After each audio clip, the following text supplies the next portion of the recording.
Hello everyone, this is Gaurav and welcome to Omega Academy. बेटा आज हम शुरू कर रहे हैं chapter number 7, control and coordination. All the living organism respond and react to change in environment around them.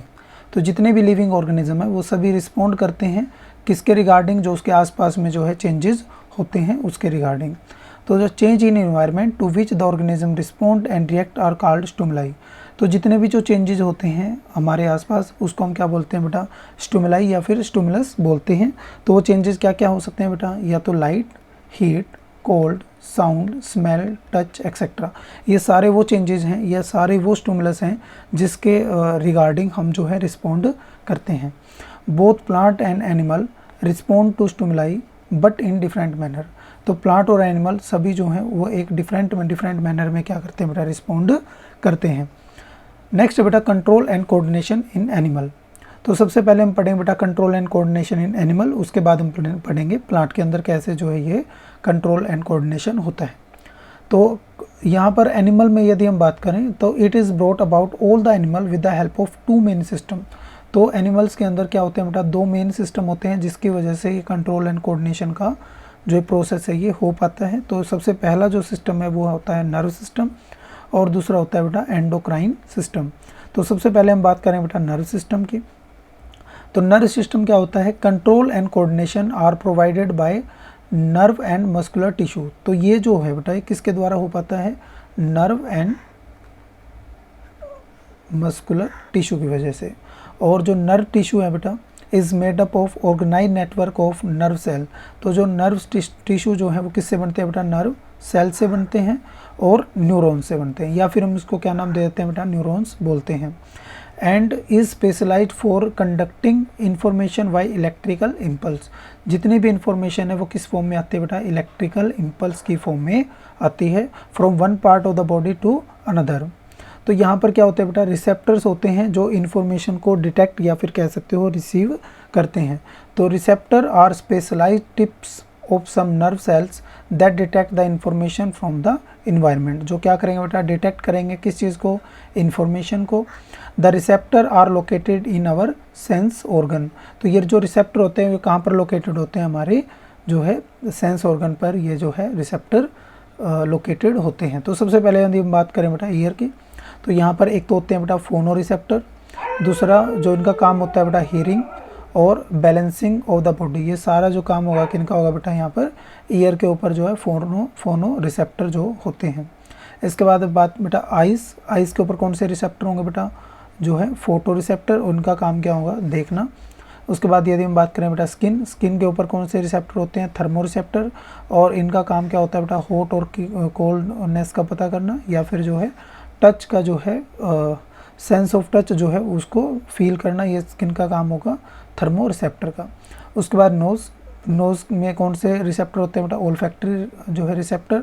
Olfactory से आपको याद होगा बेटा, इसके लिए ओल्फैक्टरी इंडिकेटर हमने पढ़े बेटा केमिस्ट्री में, जिससे हम क्या करते हैं, एसिड और बेस का पता लगाते हैं। नेक्स्ट बेटा टंग पे क्या कौन से होते हैं बेटा, गस्टेटरी रिसेप्टर होते हैं, और ये क्या करते हैं बेटा, टेस्ट को डिटेक्ट करते हैं। इसके बाद बेटा जो है न्यूरॉन जो है वो क्या होगा बेटा, structural and functional unit of nerve system. तो नर्व सिस्टम की जो फंक्शनल और स्ट्रक्चरल जो यूनिट होती है उसको हम क्या बोलते हैं बेटा, न्यूरॉन बोलते हैं। तो ये हमारे पास स्ट्रक्चर ऑफ न्यूरॉन। तो सबसे पहले यहाँ पर होता है बेटा न्यूरॉन के अंदर सेल बॉडी। नेक्स्ट हो गया यहाँ पर डेंड्राइट्स, एक्सन, नर्व एंडिंग। तो यहाँ पर क्या होता है बेटा, जो डेंड्राइट्स होते हैं ये टिप्स जो होते हैं, इन टिप्स पे क्या होते हैं बेटा, ये जो है रिसेप्टर होते हैं जो कि क्या करते हैं बेटा, डिटेक्ट करते हैं किसको, जो भी आपके आसपास में जो स्टिमुलस होते हैं, जो चेंजेस होते हैं। तो ये किसके थ्रू जाते हैं बेटा, डेंड्राइट के थ्रू जाते हैं। और सेल बॉडी जो है इसको क्या करती है बेटा, एक्सोन के थ्रू पास करती है। तो एक्सोन के थ्रू ये जो है पास होते हैं इन द फॉर्म ऑफ इम्पल्स। और कौन से इम्पल्स बेटा, इलेक्ट्रिकल इम्पल्स की फॉर्म में ये जो है इंफॉर्मेशन जो है ट्रांसफ़र होती है। और उसके बाद जो है ये कहाँ पे जाते हैं बेटा, नर्व एंडिंग। और नर्व एंडिंग के बाद यहाँ पर क्या होता है बेटा, अगले जो है डेंड्राइट होते हैं, जिससे इंफॉर्मेशन एक के बाद आगे जो है रन करती रहती है। तो ये जो प्रोसेस होता है किसके थ्रू होता है बेटा, नर्व सेल्स के थ्रू होता है।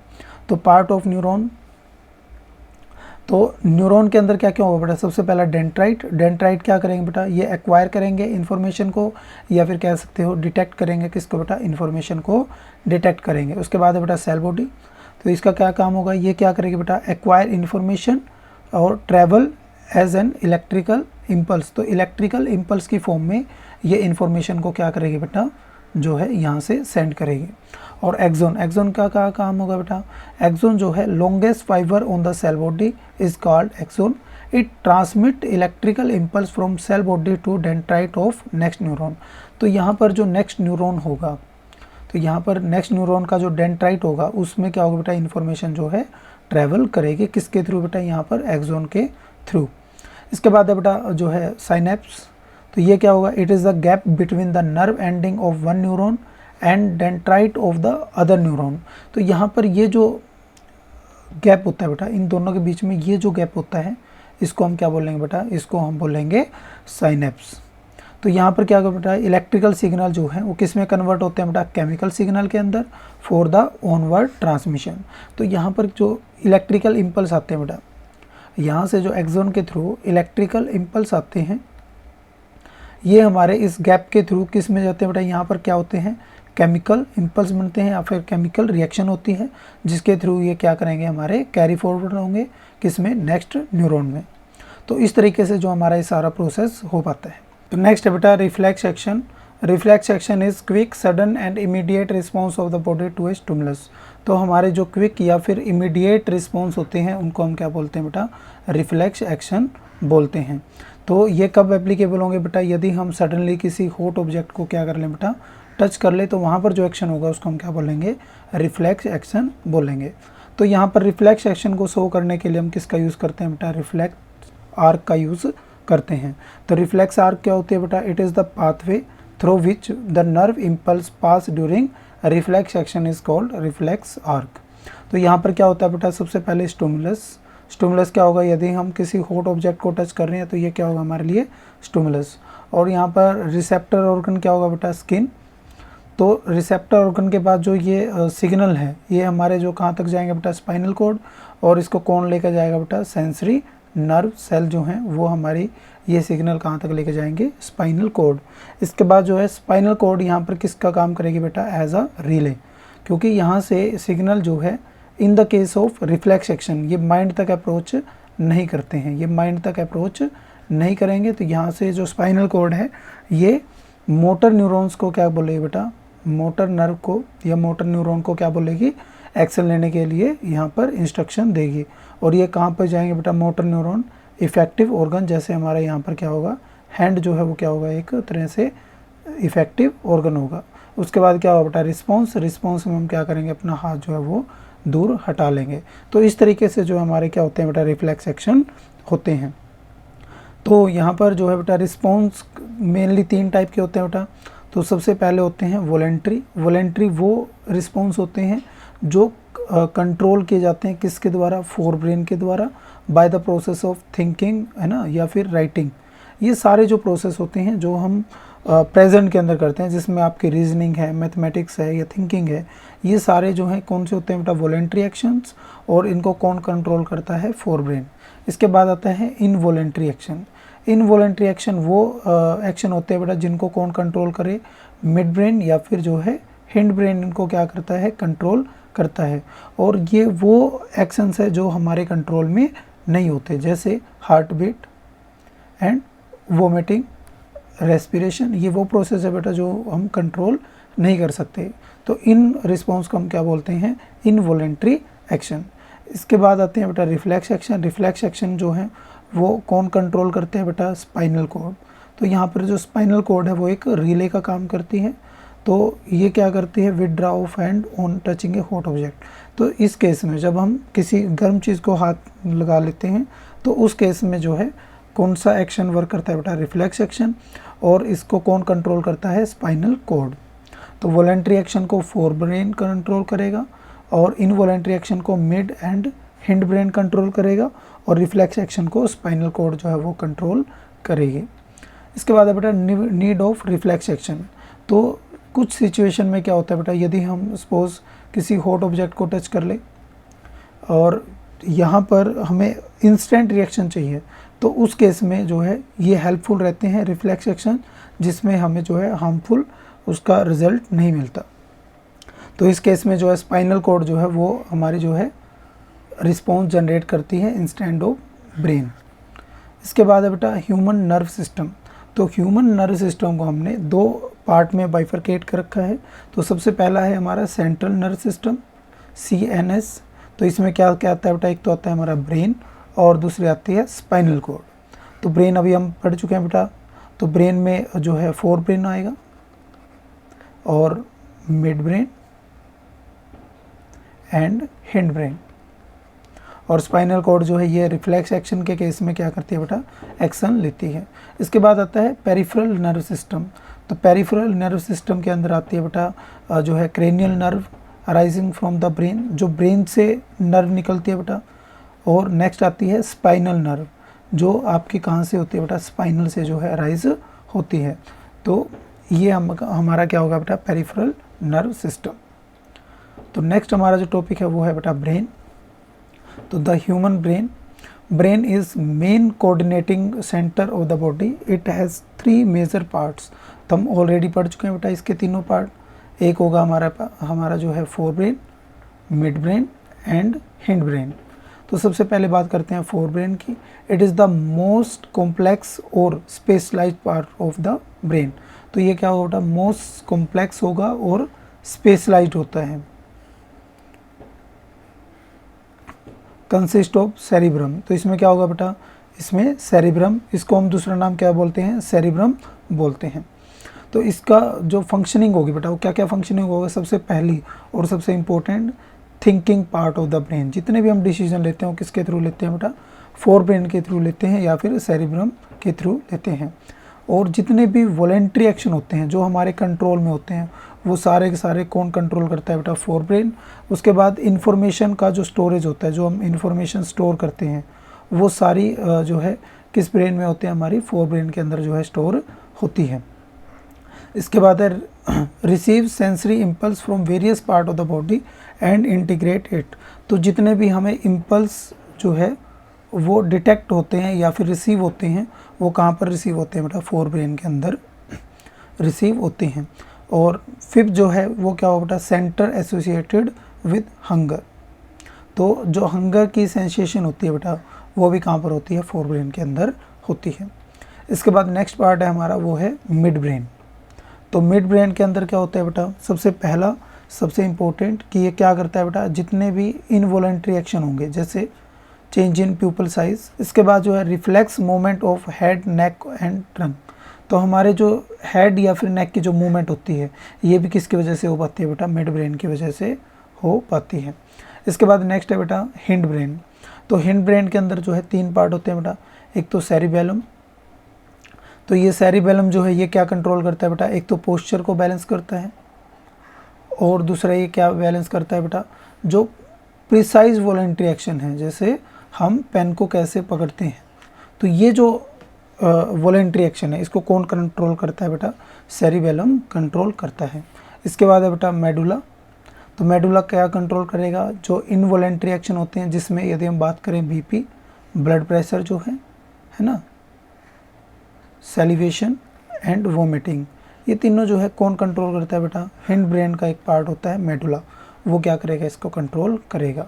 इसके बाद है बेटा पोन्स। पोन्स भी क्या करेगा बेटा, ये इनवॉलेंट्री एक्शन को कंट्रोल करती है, जिसमें हम बात करें रेस्पिरेशन की। तो रेस्पिरेशन कौन कंट्रोल करेगा, पोन्स। और ये किसका पार्ट होगा बेटा, जो है हिंड ब्रेन का पार्ट होगा। तो ये तीनों जो पार्ट हैं बेटा, पोन्स, मेडुला एंड सेरिबेलम, तो ये तीनों पार्ट किसके हैं बेटा, यहाँ पर जो है हमारे पास हिंड ब्रेन। तो ये किसके पार्ट है बेटा, हिंड ब्रेन के पार्ट होंगे। नेक्स्ट है हमारे पास जो है फोर ब्रेन। फोर ब्रेन में क्या आएगा बेटा, जो है सेरिबेलम। तो ये किसका पार्ट होगा बेटा, फोर ब्रेन का। और यहाँ पर एक और चीज़ याद रखनी है आपने, जो क्रेनियम होता है बेटा, स्कल, तो ये क्या होता है, ये हमें प्रोटेक्ट करता है बेटा, किसको, हमारे जो माइंड है या ब्रेन जो है उसको क्या करते हैं बेटा, ये जो है प्रोटेक्ट करता है। इसके बाद है बेटा स्पाइनल कॉर्ड, जो हमारी कनेक्टेड रहती है किसके साथ, ब्रेन के साथ। और यदि रिफ्लेक्स एक्शन की बात करें तो वो कौन कंट्रोल करेगा बेटा, यहाँ पर जो है स्पाइनल कॉर्ड उनको कंट्रोल करेगी। इसके बाद जो नेक्स्ट है बेटा वो है हमारे पास स्पाइनल कॉर्ड। तो स्पाइनल कॉर्ड जो है एनक्लोज्ड इन वर्टिब्रल कॉलम, तो ये किसके अंदर होती है बेटा, वर्टिब्रल कॉलम के अंदर जो है ये एनक्लोज्ड रहती है। इसके बाद है बेटा coordination between nerve and muscular tissue. तो सबसे पहले जो नर्व टिश्यू होते हैं बेटा, नर्व सेल हम ऑलरेडी पढ़ चुके हैं, और मस्कुलर टिश्यू, तो इनके बीच में कैसे कोऑर्डिनेशन होता है। तो सबसे पहले हम बात करें बेटा सेंसरी ऑर्गन। तो सेंसरी ऑर्गन की बात करें जैसे हमारी स्किन है ना, और स्टिमुलस हम ऑलरेडी पढ़ चुके हैं बेटा, जैसे हॉट ऑब्जेक्ट कोई भी। तो यहाँ से क्या होगा बेटा, सेंसरी ऑर्गन जो कि स्किन है हमारी, ये यहाँ से डिटेक्ट करेगी क्या, इन्फॉर्मेशन, और सेंसरी नर्व जो है उनको लेकर जाएगी कहाँ पर, CNS, ये क्या बेटा हमारा सेंट्रल नर्व सिस्टम। तो ये क्या करेगा, इन्फॉर्मेशन को रिसीव करेगा है ना, और इसको प्रोसीड करेगा। यदि हमारा ये जो है कोई रिफ्लेक्स एक्शन नहीं है तो उस केस में क्या करेगा बेटा, ये प्रोसीड करेगा और डिसीजन मेड करेगा और रिस्पॉन्ड करेगा यदि हमारे पास ये क्या हो, रिफ्लेक्स एक्शन हो। तो उस केस में क्या करेगा बेटा, ये रिस्पॉन्ड करेगा और किसको कंट्रोल करेगा, ये मोटर नर्व। तो मोटर नर्व किसको सिग्नल सेंड करेगी, मसल्स को, और मसल के जो प्रोटीन्स होते हैं वो क्या करेंगे, अपने आप को रीअरेंज करेंगे और उस तरीके से जो हम क्या करेंगे बेटा, रिस्पॉन्स करेंगे। तो यहाँ पर इनके बीच में जो रिले का काम करते हैं बेटा, वो कौन करता है, सेंट्रल नर्व सिस्टम, जो सिग्नल लेता है फिर उसके अकॉर्डिंग क्या करता है बेटा, रिस्पॉन्ड करता है। तो नेक्स्ट है बेटा लिमिटेशन ऑफ इलेक्ट्रिकल कम्युनिकेशन या फिर नर्व सिस्टम। तो electric impulse will reach only to दो cells that are connected by nerve tissue. Means electric impulse जो हैं उन्हीं सेल्स को रिसीव होंगे जो नर्व टिश्यू के साथ क्या होंगे बेटा, कनेक्टेड होंगे। नेक्स्ट जो इसकी लिमिटेशन है, after generation and transmission of an electric impulse the cell take some time to reset its mechanism. Means जब एक बार हमने जो है इलेक्ट्रिकल सिग्नल को जनरेट कर दिया एंड ट्रांसमिट कर दिया, तो उस केस में रीसेट करने के लिए जो है किसी भी सेल को किसकी रिक्वायरमेंट होगी बेटा, टाइम की रिक्वायरमेंट होगी। तो इसका मतलब हम जो है कंटिन्यूसली क्या नहीं कर सकते हैं बेटा, क्रिएट एंड ट्रांसमिट नहीं कर सकते हैं किसको, इलेक्ट्रिक इम्पल्स को। नेक्स्ट बेटा plant do not have any nerve system. तो थर्ड जो इसकी ड्रॉबैक या लिमिटेशन है बेटा कि प्लांट जो है वो एक नर्व सिस्टम जो है उनके अंदर नहीं होता। अब इस चीज़ को ओवरकम करने के लिए किसका यूज़ किया जाता है बेटा, केमिकल कम्युनिकेशन। तो केमिकल कम्युनिकेशन के अंदर क्या होता है बेटा, जो इलेक्ट्रिकल जो है कम्युनिकेशन थे, तो यहाँ पर जो है वही जो इम्पल्स होते हैं वो किसके फॉर्म में सेंड किए जाते हैं, केमिकल की फॉर्म में जो है सेंड किए जाते हैं।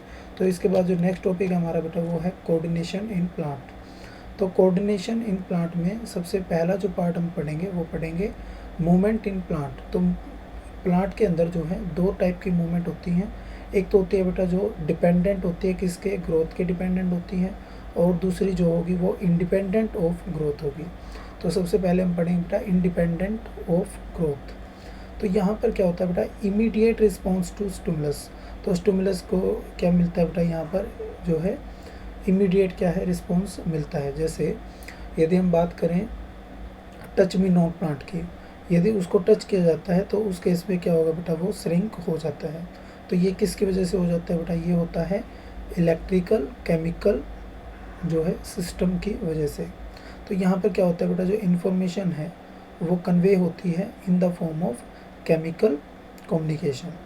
तो यहाँ पर the movement to happen, cell change their shape by changing the amount of water in them resulting in swelling and shrinking of cell. तो यहाँ पर क्या होता है बेटा कि जो सेल होती है तो वो सेल जो है या तो क्या कर जाती है बेटा, स्वेल हो जाती है या फिर श्रिंक हो जाती है। किसकी वजह से बेटा, केमिकल चेंज की वजह से। और केमिकल चेंज की वजह से क्या होता है, यहाँ पर जो अमाउंट ऑफ वाटर है ना सेल के अंदर, वो क्या हो जाती है बेटा, यहाँ पर चेंज हो जाती है।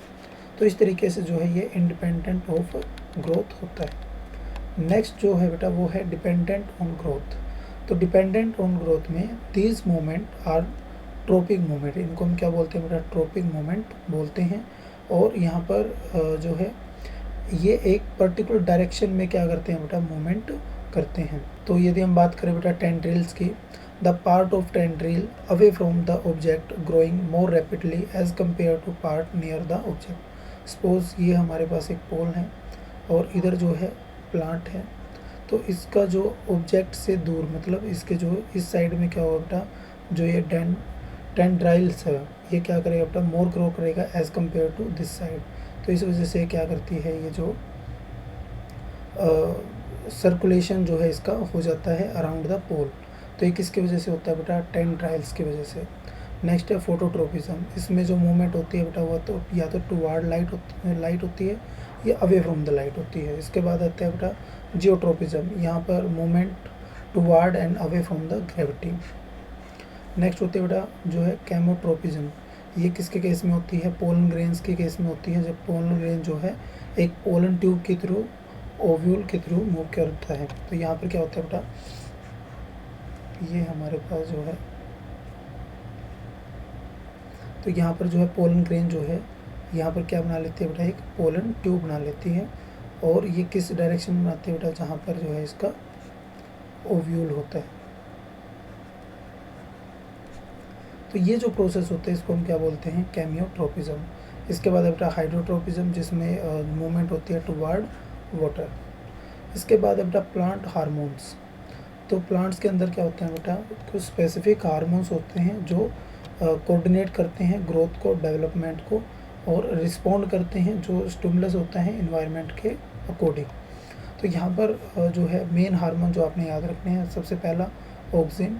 ऑक्सिन का काम क्या होता है बेटा, ये सबसे पहले कहाँ पे सिंथेसाइज होता है, ये होता है बेटा सॉफ्ट टिप के ऊपर।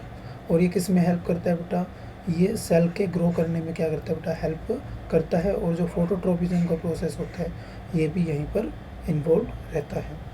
इसके बाद है बेटा जिबरलिन। जिबरलिन कहाँ पर होता है बेटा, ये होता है हमारे स्टेम के अंदर। तो स्टेम की जो ग्रोथ होती है वो किसकी वजह से होती है, जिबरलिन की वजह से होती है। इसके बाद है बेटा साइटोकाइनेन्स। तो ये क्या करता है बेटा, ये प्रमोट करता है किस चीज़ को, सेल डिवीज़न को। और ये इसकी ज़्यादातर कंसंट्रेशन किसके अंदर पाई जाती है, फ्रूट एंड सीड्स के अंदर पाई जाती है। इसके बाद है बेटा एब्सिसिक एसिड। तो एब्सिसिक एसिड जो है ये क्या करता है बेटा, ये स्टॉप करता है, ये इनहिबिट करता है किसको, ग्रोथ को। तो इसकी वजह से जो है पतझड़ के टाइम पर क्या होता है बेटा, यहाँ पर लीव्स जो है वो हमारे जो है वेल्टिंग हो जाते हैं, या इसको हम बोलते हैं बेटा स्ट्रेस हार्मोन भी इसको बोला जाता है।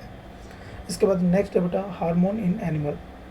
तो hormone are the chemical substance which coordinate the activity of living organism. तो ये क्या करें बेटा, जो है कोऑर्डिनेट करें किस चीज़ को, एक्टिविटी को, लिविंग ऑर्गेनिज्म की।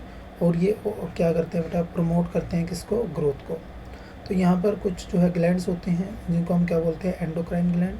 तो ये क्या करते हैं बेटा, ये स्क्रीट करते हैं किस चीज़ को, हार्मोन्स को जो है ये क्या करते हैं बेटा, स्क्रीट करते हैं। तो कुछ हार्मोन होते हैं, इसके नाम आपने याद रखने हैं, और ये कहाँ पर लोकेटेड होते हैं, कौन सा ग्लैंड इनको रिलीज़ करता है, और उनकी फंक्शनिंग क्या होती है, वो सारे हमने यहाँ पर याद रखने हैं। तो सबसे पहला जो हार्मोन होता है बेटा वो है थायरोक्सिन। तो थायरोक्सिन को कौन रिलीज़ करता है बेटा, थायरॉयड ग्लैंड। और ये कहाँ पर होता है बेटा, ये जो है थ्रोट रीजन पर जो हमारा ये पाया जाता है। और ये किस चीज़ को रेगुलेट करेगा बेटा, ये रेगुलेट करेगा metabolism of carbohydrate, fat and protein. और यहीं पर क्या होता है बेटा, आयोडीन की जो कमी होती है उसकी वजह से जो गोइटर रोग होता है वो भी किसकी वजह से होता है बेटा, थायरोक्सिन की वजह से होता है। नेक्स्ट है ग्रोथ हार्मोन। ग्रोथ हार्मोन जो है वो कौन रिलीज़ करता है, जो है ये पिट्यूटरी ग्लैंड जो है ये रिलीज़ करता है। और ये कहाँ पर लोकेटेड होता है, मिड ब्रेन के अंदर। और ये किस चीज़ को प्रमोट या रेगुलेट करता है बेटा, ग्रोथ एंड डेवलपमेंट को ये क्या करेगा बेटा, रेगुलेट करेगा। इसके बाद है एड्रेनलिन।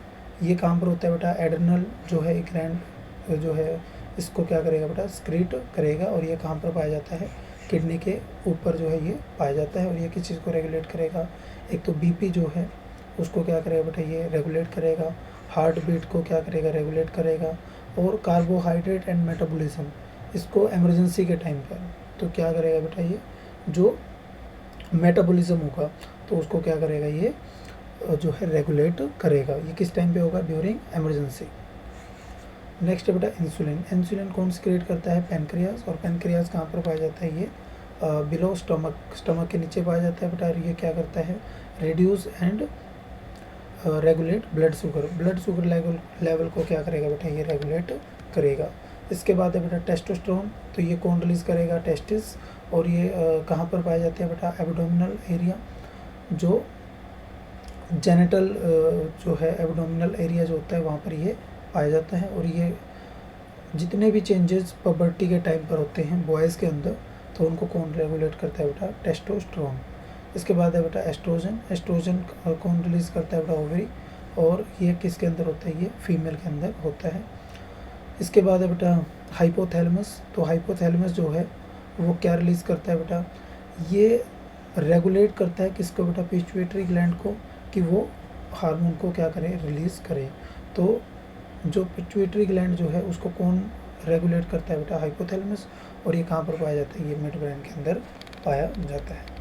तो यहाँ पर एक बार स्ट्रक्चर देख लेते हैं बेटा। तो सबसे पहले यहाँ पर क्या है बेटा, ब्रेन के अंदर हाइपोथैलेमस, और यहीं पर क्या है बेटा, पिट्यूटरी ग्लैंड, थायराइड ग्लैंड है ना, एड्रिनल ग्लैंड, और पेनक्रियास और टेस्टिस है ना। और यहाँ पर यदि हम फीमेल के अंदर देखेंगे बेटा, तो ए ग्लैंड जो है यहाँ पर ओवरी होता है, जो क्या रिलीज़ करता है, एस्ट्रोजन रिलीज़ करता है।